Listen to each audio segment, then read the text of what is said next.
কোনো ঘাট থেকে নামায়, কেউ কেউ এটা বলে যে পার পিসে 1 টাকা 2 টাকা নেয়। এরকম একটা অভিযোগ আমাদের মধ্যে আছে। একেবারে আমাদের পার্টির পক্ষ থেকে এবং আমার ব্যক্তিগত পক্ষ থেকে একেবারে আপনাদের প্রতি আহ্বান, একটা জিরো টলারেন্স। এই আমখোলার তরমুজের ঘাট আমরা হরিদাসপুর উন্মুক্ত করে দিয়েছি। রাজনৈতিক পরিচয়ে কেউ যেন চাঁদা অনৈতিক অবৈধ সুবিধা না দিতে পারে।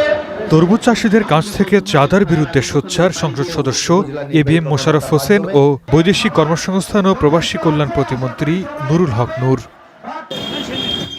চাঁদাবাজের বিরুদ্ধে 2 সংসদ সদস্যের এই শক্ত অবস্থানের পর কতটা বদলেছে চিত্র, তারই খোঁজ করেছে স্টার নিউজ। ট্রলার থেকে হাতে হাতে ট্রাকে তরমুজ তোলার এই দৃশ্য পটুয়াখালীর আমখোলা নদী পাড়ের। বিভিন্ন চরাঞ্চল থেকে আসে এসব তরমুজ সড়ক পথে চলে যায় রাজধানী সহ বিভিন্ন জেলায়। বিগত সময়ে এই ঘাট থেকে চাঁদা আদায় করা হতো। ব্যবসায়ীদের অভিযোগ, এবার চাঁদা আদায়ের স্থান পাল্টেছে। সড়কের প্রতিটি উপজেলা, পৌর এলাকায় নানা নামে চাঁদা দিতে হয় তাদের। না দিলে 5+ স্টার রেটিং প্রাপ্ত দেশের সর্বোচ্চ বিদ্যুৎ সাশ্রয়ী ওয়ালটন এসি স্মার্ট কমফোর্ট এখন নেক্সট লেভেলে।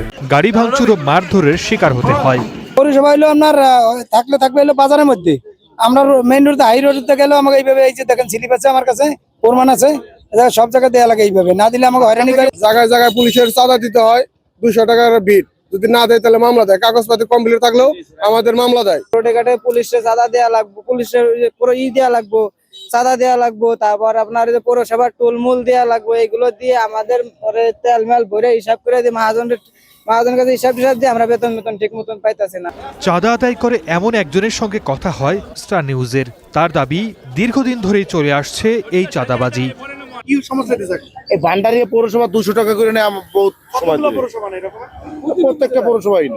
জেলা পুলিশের শীর্ষ এই কর্মকর্তা বলছেন, চাঁদাবাজির বিরুদ্ধে জিরো টলারেন্সের কথা। তবে সড়কে পুলিশ সদস্যের বিরুদ্ধেই মামলার ভয় দেখিয়ে টাকা আদায়ের অভিযোগ করছেন চালকরা। তরমুজ উৎপাদন, পরিবহন এবং বাজারজাতকরণে যাতে কোনো সমস্যা তৈরি না হয়, কোনো বিঘ্ন না ঘটে, চাষিরা যাতে তাদের ন্যায্য মূল্য পায়, সেজন্যে আমাদের পটুয়াখালী জেলা পুলিশ তথা বাংলাদেশ পুলিশ কাজ করে যাচ্ছে। কোথাও কোনো সমস্যা তৈরি হয়ে থাকে, আপনি যেটা বললেন, সেখানে যদি কোনো বাহিনীর সদস্য সম্পৃক্ত থাকে, সেই বিষয়ে আমরা আরো নিবিড়ভাবে কাজ করব এবং সেগুলোর বিষয়ে আমরা ব্যবস্থা গ্রহণ করব। পটুয়াখালী জেলায় এবার 35,000 হেক্টর জমিতে তরমুজের আবাদ হয়েছে। কৃষি বিভাগ বলছে, ভালো দাম পেলে 2.5 থেকে 3,000 কোটি টাকার বাজার সৃষ্টি হতে পারে। Desk report, star news.